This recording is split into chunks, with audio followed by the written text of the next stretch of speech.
Otaku, noun in Japanese, young person who is obsessed with computers or particular aspects of popular culture to the detriment of their social skills. So let's just start at the beginning. This whole project started out as a way to explore comic books through the ages of comic books. It was supposed to be short and quippy and easy, and it turned into none of that. Which was supposed to be maybe 2-3 days of research and work turned into, for my part, 2 weeks. Yeah, a massive kind of project. This got huge on us. And because in take number 2 and 3, I didn't like one for other reasons, I found mistakes and had to go back and fix them. So if there are mistakes in this one, I sincerely apologize, but I checked and double checked, and this is what I found. So if it's wrong, do comment below, and I'm sorry. But we're going to get started right at the very beginning, and this is a confusing question. Where to start? So where to start, meaning? Meaning the fact the ages start with the Golden Age, but the Golden Age starts in 38. There are comic books or comic strips before 38. Yeah, well before 38. And they don't really get a name. So we have the Golden Age, the Silver Age, the Bronze Age, right? Yeah. And then the New Age. Modern Age. Modern Age. So everything before that is not added into the spectrum, the puzzle, what would we call this? The diagram? It's just forgotten? The dichotomy of like Golden Age, Silver Age. This is the prehistoric age, I've seen it called. The Lead Age, the Platinum Age, whatever you might call it. But okay. This is the age where comics are still trying to figure themselves out and are basically just recollections of daily newspaper strips. Right. Like I was saying, the Golden Age is given the dates 38, and you said in your childhood it ended when? And the dates are always kind of loose, but I'd say early 50s. Yeah, probably about 50, 51 it's maybe. Now given ish. The end date of 55. Yeah. Like that's considered its that's concrete end date now. And I found that these numbers are given to us by a noted writer by the name of Richard Lupoff. And these numbers are to be found in the article Rebirth, April 6, 1960, fanzine Comic Art.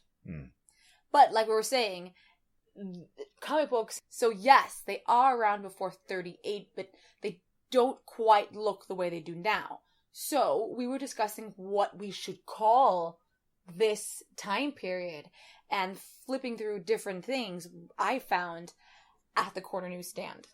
And I really love that, and that is the name of this exact chapter that we're going to talk about in Lee Daniels' 5 Fabulous Decades of the World's Greatest Comics. That's the name of the book. It's a pretty good book. You should check it out. Yeah, it's a book focusing mainly on Marvel. Yes. From, through the various If you are a ages. Marvel fan and you don't own this book, you need to own this book. Yeah, you can find it pretty cheap online, too. Yes, we were looking it up. It's a really great book. It's wonderful to own. But if comic books are art and they reflect the world around them, my American history wasn't that great. I wasn't raised in America. I was raised in another country, so I didn't quite know what was going on. So for me, because I didn't quite know what's going on, I'm not sure if everyone's history out there is that great. Yeah. So here's me going through what's happening in the world around us. Also, even in my own mind, there was always a tendency to kind of divorce the material from the time it existed in. Really? Especially as a younger fan, it was just kind of, there's the bombastic, Golden Age, the kind of hokey Silver Age. Like, I didn't really think of them as, well, in the Golden Age, things might have been bombastic because headlines were bombastic. You know what I mean? In the Golden Age, that's when we're fighting World War II. That's when the A-bomb is dropped. That's when all these huge events in history are starting to happen, and the comics reflect it. Yeah. Whereas in the button-down 50s and kind of the counterculture 60s, the comics reflect that. Right. The Silver Age is wacky because America itself is kind of wacky during this period. That's true. Whether it's lying to itself about what it feels it should be, or whether it's experimenting with what it thinks it can be. Can be, and wants to be. And comics are doing the same. Right. So throughout this, we're going to be focusing on not only the comics of the Golden Age in this case, in this first episode, but the world at large that might have been influencing them year to year to kind of change what happened on the page. The things we talk about, the things we don't talk about. So we're going to start with the year 1896, and why in a second. But this is what's happening. In January, Utah becomes the 45th state. Yay! Good for you, Utah. In May, the U.S. Supreme Court upholds segregation under the guise of separate but equal. Yeah, that didn't work out so much. Jim Crow laws. Well, that's not commonly equal. known. That's not equal. Well, they were meant to be, and that's how they were passed. All with the right, understanding, but that's for a different time. With the guys. understanding, equal resources would be allocated, but anyone could have told you that would never that was happen a pipe dream in that climate. That was not going to happen. Yeah, but that's what's happening. It was just worded that way to placate people. Yeah. Anyway, also 11 years after its foundation, a group of 12 purely industrial stocks were chosen to form the Dow Jones Industrial Average. And June brings us the Ford quadricycle. Very first thing. Interesting. Yeah, that's complete. Before the Model T. Yeah. Interesting. First thing. Quadricycle. We start to go. So we're starting to see some of the cornerstones of modern society already taking shape. Mm-hmm. You know, the way our finances look, how we get about. Comic books, as we know them today, are a hybrid of two older forms of literature. The comic book strip and the pulp magazine, and neither of them existed in this form in 1896, where we're starting right now. When Richard F. Altkarls, and I'm going to apologize for the mispronunciation of probably every name. Really, I'm sorry, everybody. Something like Outcalt. Outcalts? Yeah. The Yellow Kid first appeared in the world, owned at the time by J. Pulitzer. Of the Pulitzer Prize. Yeah, exactly, that dude. I don't know if you never heard of that. I didn't know, personally. Okay, listen. He left because they wouldn't give him the rights to his own work. He actually tried 3 times to copyright his work, and it didn't work. Yeah. Well, it was typical at the time that the artists and the writers get no rights. It all went to the editor. And also copywriting was a different thing. Mm-hmm. For instance, years later, you had DC try to copyright, or you had the company that owned Batman try to copyright his bat symbol. But at the time, their trademark or copyright was refuted because the patent office said you couldn't have trademark on a live creature. In this case, a bat. So you had to throw a yellow oval behind it. So in 1896, the Yellow Kid first appears in the journal. But before that exists in the world. But in the world, there's no yellow. It's just a kid with a big head, sticky out ears, a buck tooth, and an overgrown shirt, which is usually given to you in white or blue. Yeah, it's just a hand-me-down nightshirt. Yeah. Sort of it's look supposed to really just depict... It's meant to depict like a little kid from the slums. Yeah, it's hard to understand the shorthand of it now, looking at maybe from a 2016 perspective. I wasn't sure what I was looking at, but after it being explained by art historians, basically, it's supposed to really just depict a child that is poor, stuck in the slums. It's not supposed to be white, black, or any ethnicity. Actually, it was given an Irish name. Which I'm going to look up right now. What he's going to find. Well, while you're looking for it, I only bring this up because of confusion. When I go looking for the Yellow Kid, which appears in the journal in 1896, I see it's an alleyway with rough and tumble boys and dogs that are fighting. It's a back alleyway in what looks like the slums, probably like the Lower East Side, about what it used to look like. And in the middle of this is a little girl, what looks like a little girl, in a fancy bright yellow coat and hat with a red ribbon on it. And when I saw this image, I immediately, in the first writing / doing of this podcast, I swear you guys, it's gotten really deep. I thought that was the Yellow Kid. So what's the name of the character of the Yellow Kid? Mickey Dugan. Mickey Dugan. So it's supposed to be Irish. But when I then pull up images of the Yellow Kid, it looks inherently racist to me from my 2016 perspective. It looks like we're doing a racist Asian stereotype. Yeah, he fits the markers. Yeah, it's how people would have, in a racist way depicted an Asian caricature. Right, and this, I'm only talking about this panel so much, if only because it's given the landmark of the very first time yellow is used, and this is interesting because before this we only have blue and red. But no, it gives it depth suddenly. Suddenly it looks different. No joke. This is a real stepping point forward. So seems. Hearst's paper. Put this yellow on it now. It suddenly jumps. And the image of Dugan changes. So the kid changes. He goes from being less buck-toothy, I would say, and less ear sticky-outy in the world. Because we have to change the copyright, remember? Sure. Anyway, moving from the world to the journal, Alcaltz does because the world won't give him the copyright for what he considers his work. Well, that and Hearst offers him a boatload of money. That was what I was going to say next. The world's not paying him either. But what Hearst does basically is shows up and offers everybody at the world money, and they leave. So he can start the journal in New York. After this, we have something called the Yellow Press. This is applied to papers who report on pop culture, like political scandals and description of nasty crimes. Yeah. Lurid descriptions of nasty crimes. And it applies crimes. to the Journal and the World. Yes. In this case. It's actually chiefly... Right. Those two papers are to blame for this phenomenon. That is also confusing that when we found that out. Again, from the perspective of 2016, when you think about the Pulitzer and who the man must have been who owned the paper, they were kind of known for... They were tabloid press, yeah. The two of them. They were not the... No, they were appealing to lowest common denominator. Yeah. The World started out something. Yeah. It started out where the Yellow Kid, even the original strips, were a little more satirical, a little more highbrow. Mm-hmm. And Hearst just comes in and completely muddies the waters, and now you suddenly have to compete with the lowest common denominator that Hearst is putting out. So it's the sensationalism of, well, how are we going to lure the dupes in? We'll get a new color into the printing process, and we'll push that hard. Our new yellow tone is our signature now. So this character we've stolen from the World, we're going to just slap some yellow on its nightshirt. Now it's the Yellow Kid. And these two papers begin duking it out for readership. Right. And eventually what ends up happening is the World lowers itself to Hearst's level, and both papers go out of business within about 3 years. Yeah. Of this battle happening. And in the meantime, it's just the worst kind of... Yeah. A lot of people say it kind of...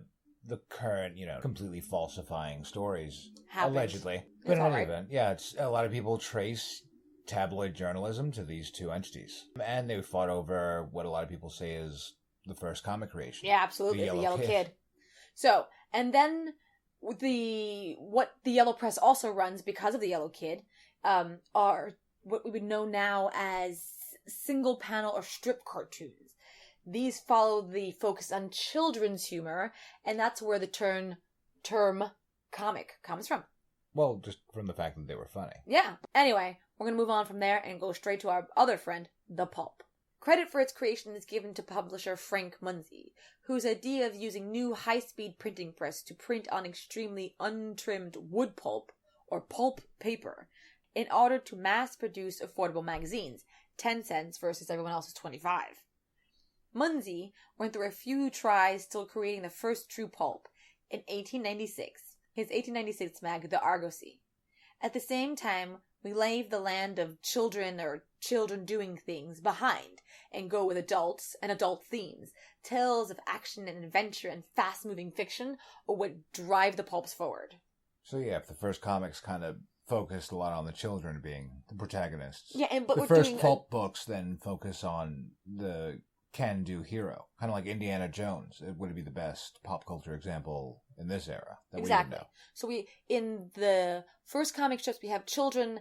It's like things out of the mouths of babes. Yeah, little precocious children. Children doing things, and now we have adults doing adult things, mostly manly, very manly. And the pulps aren't the same format either. No, the pulps these are usually are a page of text and maybe an illustration. Exactly. Or a few pages of text and one illustration every fifth page, but it's really the blending of these two forms that give us comics as we understand them now. Yeah, and mostly the standards for the pulps are set by Munsey's top writer, Burroughs, whose science fiction story Under the Moons of Mars, it's about planetary romance and princesses and swords. I kind of have to read it, I think. I totally saw the cover and it looks so awesome.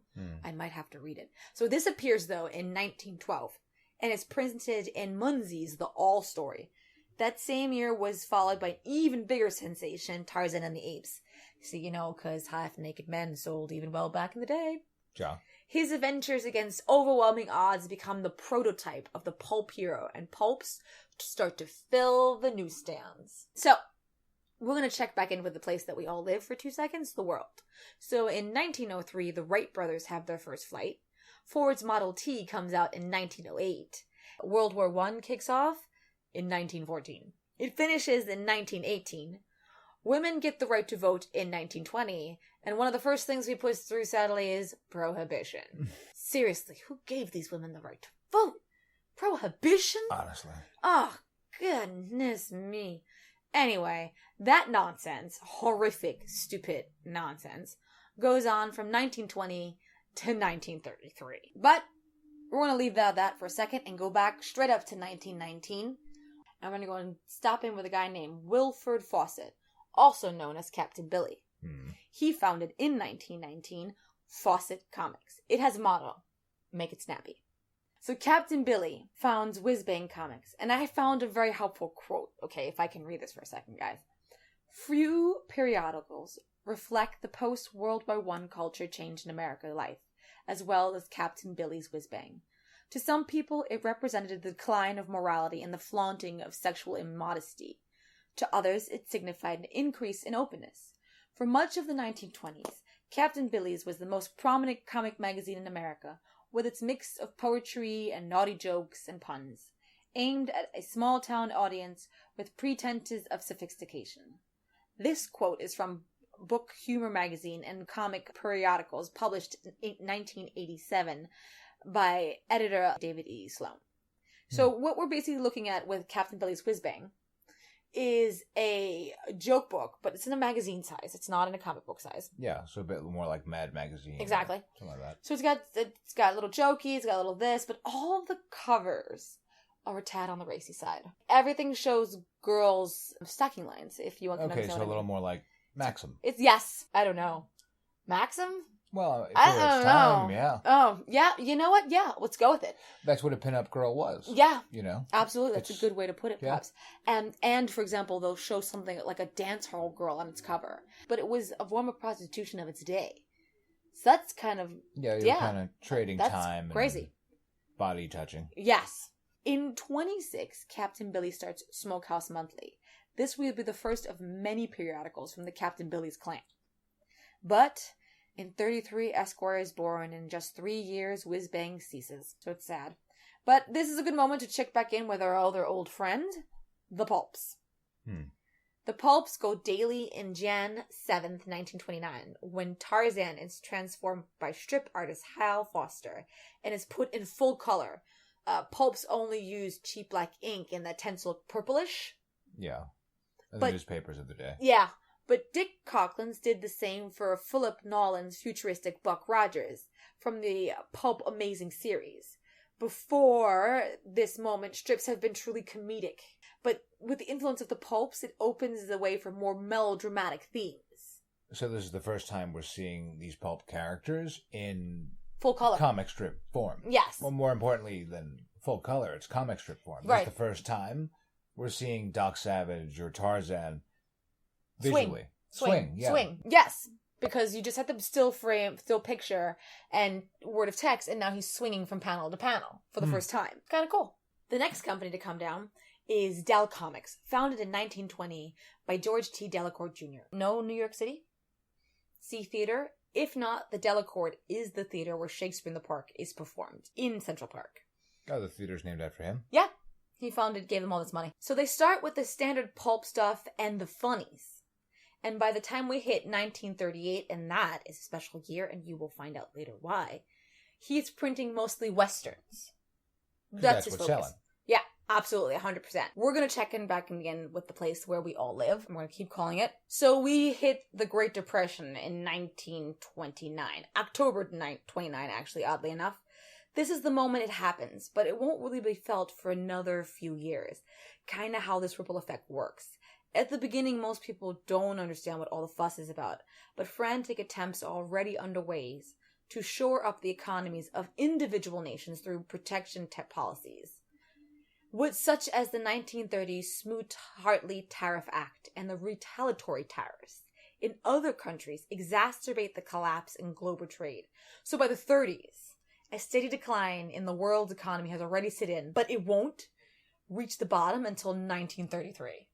And will become what we know as the Depression. The horrible Great Depression. This is the beginning. We've just hit the beginning of it. So let's check back in with the papers, because the papers still have comic strips in them, as they do today. Crime fighting moves into the funny papers with Chester Gould's grim detective, Dick Tracy, and in 31. 34 gives us Dashiell Hammond's Secret Agent X9 with art by Alex Raymond. That same year, Raymond also introduces his spectacular science fiction strip, Flash Gordon. And then there's Lee Falk and Ray Moore's The Phantom, who is the first to have a mask, a secret identity, and to kind of dress in tights from head to toe. He's got the Trinity going on. Yeah, he's the missing missing link, basically. He's the first one to do it all. The pulp and the superhero. Yeah. Yeah. It's kind of cute. And the Phantom is the first one to just do it all. Yeah, and all these characters have lasted till this modern era. Yeah. Okay, but right now we're going to stop in with something you wouldn't think we would, but this is an interesting place to start. Eastern Color Printing. Founded in 1928 by William B. Papp. And these are the people responsible for everything, printing things. So, around 1929 becomes the first major industry to perfect an engraving process that allowed for an addition of color to black and white comics. See, from 29 to 32, Sunday Comics pages are printed in both black and white and color. By 32, Eastern was printing comic sections for scores of newspapers, and by the following year, color for newspapers' Sunday comic sections and black and white for the daily strips had become industry standard. For example, they printed for Dell, they printed for Funnies, they printed for Fawcett, they printed for almost everybody. Now, it was showing that comics were the most popular part of the paper. Shocked? Not really. But no one understood how to package them. So we come to the year 1933. And we have two salesmen. They see the answer. Harry Waldenberg and M.C. Gaines worked for Eastern Color Printing. And while looking around for something new to sell, Waldenberg picks up a newspaper and folds together the comic center and creates a little booklet. He's got it at 7 by 10. So right away he thinks he likes what he has. So he obtains the right to some of the funnies on parade strips, acquires these, and sells it to Procter & Gamble. They use it as a little promotional giveaway. It goes very well. And this is more or less the size comics still are. Yeah. Nowadays. It's adorable. This is the first time they've hit on the winning format. So yeah, he just folds it up, put some staples in it, and it was perfect. It goes very well. Famous Funnies is another promotional giveaway, and it will be done a year later. This is where MC Gaines comes in. He brings the next step. A 10-cent sticker. He slaps it on some copies and puts it on newsstands to test it. It sells. So Famous Funnies is actually given the right of first comic book. In April of that same year, Waldenberg hires artists to create original promotional giveaway for the Gulf Oil Company. It is a 4-page, single, full-color comic strip. The tabloid was a hit at all of the Gulf gas stations and is retitled Gulf Fun Weekly. Its distribution reaches 3 mil a week. It ran in this format till 39. Then it took on a standard comic book format, and that ran until 41. So the first comics were basically a promotional tool, yeah. Yeah. Anyway, we're going to move right along to National Allied Publications. You guys know this company, and I will not tell you who it is, just to make you listen to the other ones. Ha, ha, DC. ha. Sha! DC Comics. This is called National Allied Publications, and is founded in 1934 by Malcolm Wheeler Nicholson. First out of the gate, in March of 35, we have New Fun, the big comic magazine, and it is pulp-tastic. Cowboys and some strips, and it has appearance of 1927's Oswald the Rabbit by Al Stahl. Yeah, it was originally created by Walt Disney. Creation that predates Mickey Mouse, actually. Ah. Yeah. I didn't know that. Yeah, and for it to appear in the first DC comic. That's weird, It's actually right? kind of funny. That's funny. But for the most part, it was westerns, and there was a soldier war kind of piece here and right, there. and we have the first 4 chapters of adapted of Ivanhoe. Yeah, so there's really a lot in this kind of vaudevillian first DC comic. Yeah, it's really kind of cute. But 35 also brings us Henry Duval and Dr. Occult. 37 brings us Slam Bradley. Slam Bradley is awesome. And Dr. Occult and Slam Bradley are created by...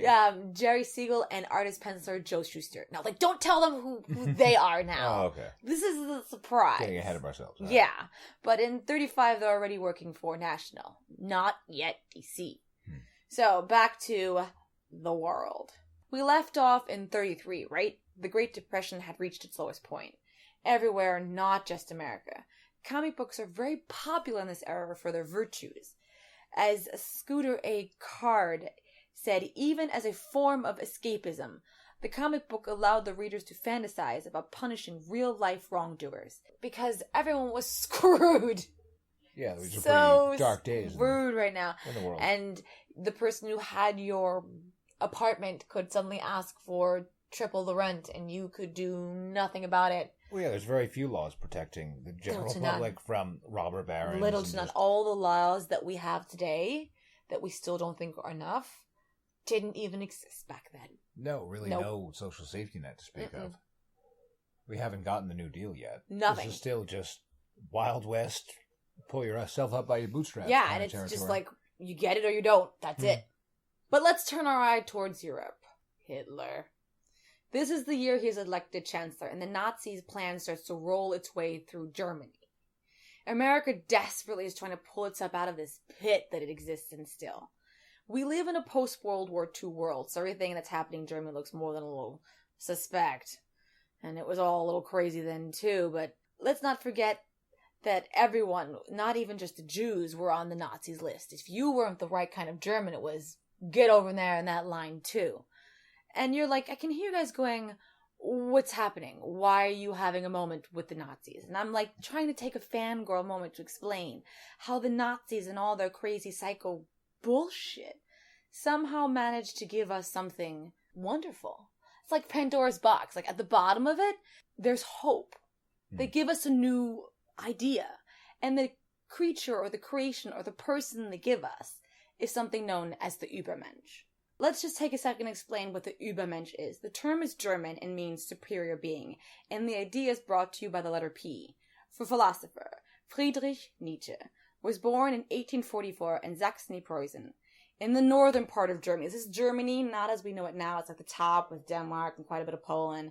And he dies in 1900 in something called Sachsen-Weimar-Eisenach in the German Empire. Nietzsche dies before the end of World War I. But he has a few theories that are popular, but everyone's favorite is the Übermensch. This is Nietzsche's idea, and it's popularized by the Nazis, and you may know him connected to the Nazis. It turned out to have nothing to do with the Nazis.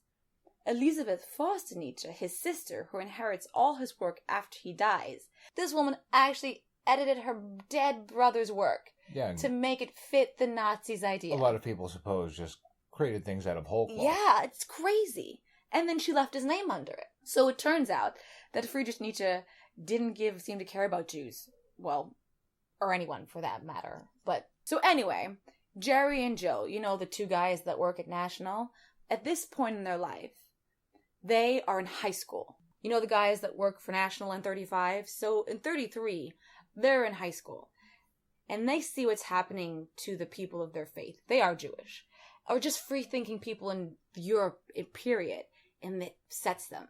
And the idea of the Übermensch needing to be blonde-haired and blue-eyed upsets them too. So, they go about creating their own Übermensch. He is dark hair with a curl he can't control. He's big and wide and broad in the chest and darkest of complexion. And he has dark brown eyes. The boys gave him muscles like the strong men that were part of the circuses of the day, and they continue to put the rest of him together over the next couple of years. We reach October of 37. Roosevelt gives the quarantine speech in which he states America's formal neutrality. Moving on to our next company. An all-American publication. Founded in 1938 by Max Gaines. Gaines starts All-American with money he gets off a National CEO, Harry Donfield. But part of the deal is that Gaines has to take Jack Leibowitz on as a partner. It seems as if Donfield might have known that Leibowitz was on the jump and didn't want him to go over to the competition, so he had to find a new spot for him. They start with a mix of newspaper comic strip reprints in color and a smattering of original strips. Its offices physically separate them from National, but they still run the informal DC logo. Very popular in this time also, and what they're doing, are simple adaptations of movies using painted stills. August of 39, we have Frankenstein. Gunga Din, The Great Man Votes. Gunga Din. Gunga Din. Yeah. Sorry about that. The Great Man Votes, Fisherman's Wharf, and Scouts to the Rescue. So, pretty simple, pretty straightforward. Moving on to our next company. These are all companies that exist and they matter. Founded in 1938 by Alex Hillman, this company publishes magazines and comics books. They're best known for their true confessions and true crime. So this is also new, and for its long-running general interest mag, Pageant. It's kind of like a Reader's Digest, and they have a comic side. We have Airfighters and their successor Airboy Comics, which launched the popular characters Airboy and the Heap. I don't know these words too much, sorry guys. These guys didn't linger. No, they didn't really have too much. All right, let's pause for a moment from the funny books and check back in with the world, because things are starting to get a little loud everywhere again. Comics are still doing well. The Depression is still the overriding concern for Americans. Moving back to national. In June of 1938, they released something new. Action Comics 1, The Superman, by Jerry Siegel and Joe Shuster. And this is more or less where most comic fans would say the Golden Age actually starts. But again, like we said, comic books didn't exist beforehand. Of course they did. This is just start of the capes. Welcome to the Cape Takeover. So anyway, here you guys going, so you're kind of a Superman fan, and I can have to tell you guys, yeah, he's cool. But I love the creature that appears on page 5 in Action Comics 1. A woman so ahead of her time. I feel like she's the blueprint for all of the women who will come after her. The one, the only, let me hear a round of applause, Lois Lane. Yeah. She was introduced to me by the Max Fleischer cartoons, and it was love at first sight. And we're just going to pause here. I love her. She's amazing. Amazing. Okay, but moving on from my darling girl. America catches Übermensch fever quick. But at the same year, we've had followed by The Creature of the Night in May of 1939, brought to you by artist Bob Kane and writer Bill Finger, The Batman. April of 1940, Bill Finger is back, and this time with Jerry Robertson, and Bob Kane also helps, with Robin, the Boy Wonder. And, of course, The Cat, Who Won't Be Stopped, also comes through in spring of 1940. June of 1940 gives us Will Eisner's The Spirit. So November of 1941 brings us 2 new heroes, written by Mortimer Weisinger and art by George Papp, The Green Arrow, and Aquaman, again by Mort Weisinger and Paul Norris. So we're starting to see some of the faces we recognize. Exactly. The things we know. The guy's still in the Justice League now. Yeah, 100%. So let's pause from the funny books for a moment and go back to the world. So comics are doing really well. The Depression is still the overriding concern for America, and readers are enjoying seeing superheroes fight against those who exploit the bad times for their own financial benefits.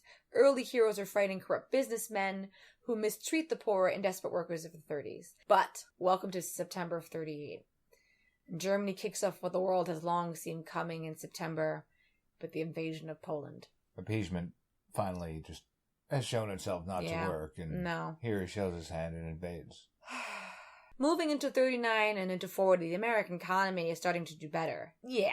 Well, it's doing better because we're selling arms to Germany and to the English and to basically anyone who will take it. Arms. Listen, we're in trouble.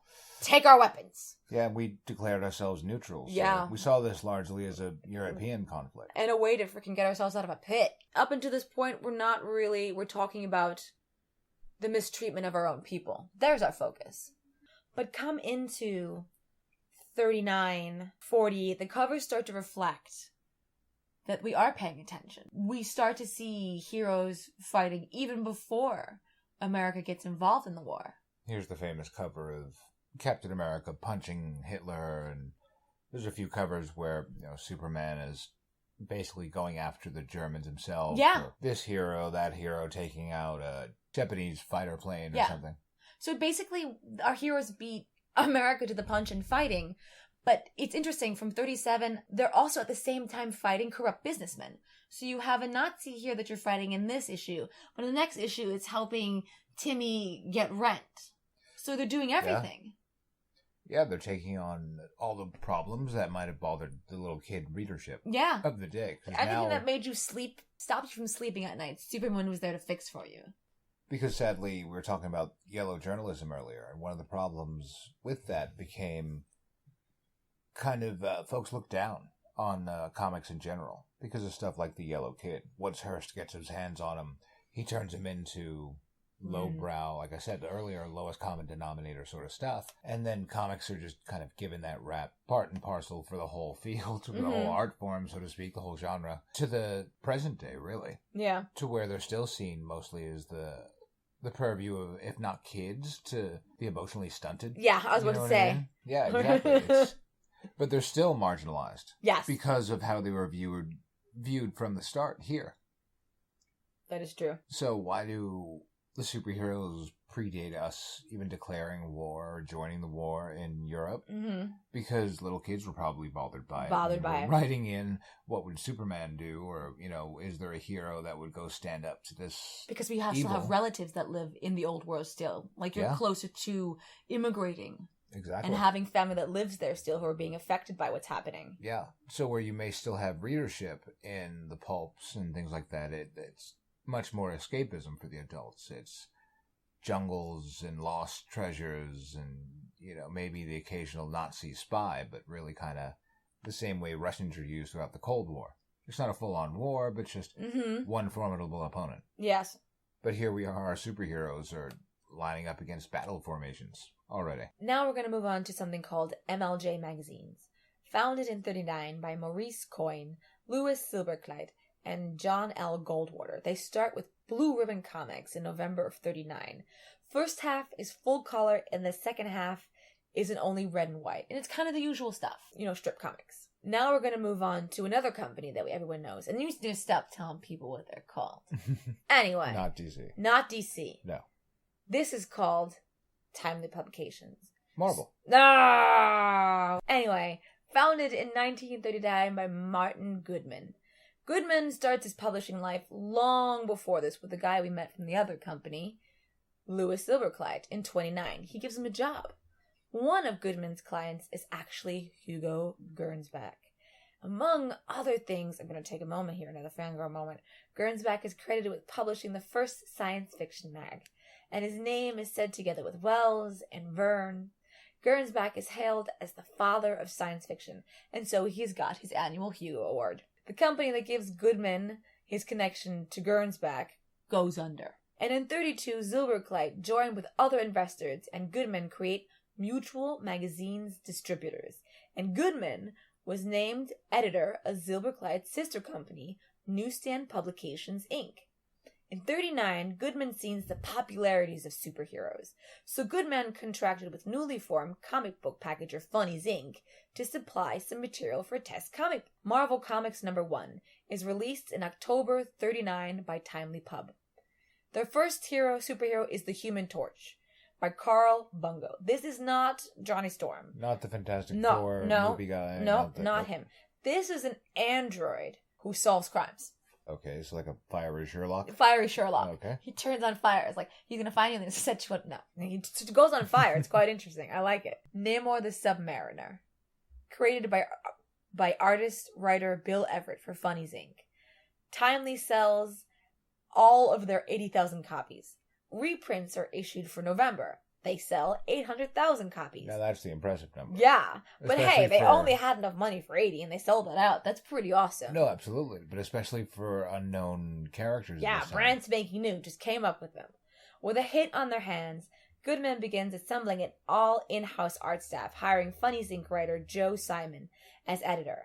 March 1941 gives us Captain America, who as debut has his shield of the Timely logo. He's written by Joe Yeah, the little bad shield. Yeah, it's the movies, Timely logo. He carries for the first time. Yeah, and he's given to us by writer Joe Simon and artist Jack the King Kirby. Who we'll hear a lot of. So much of. Yes, we will. Edition of this timeline. It's interesting.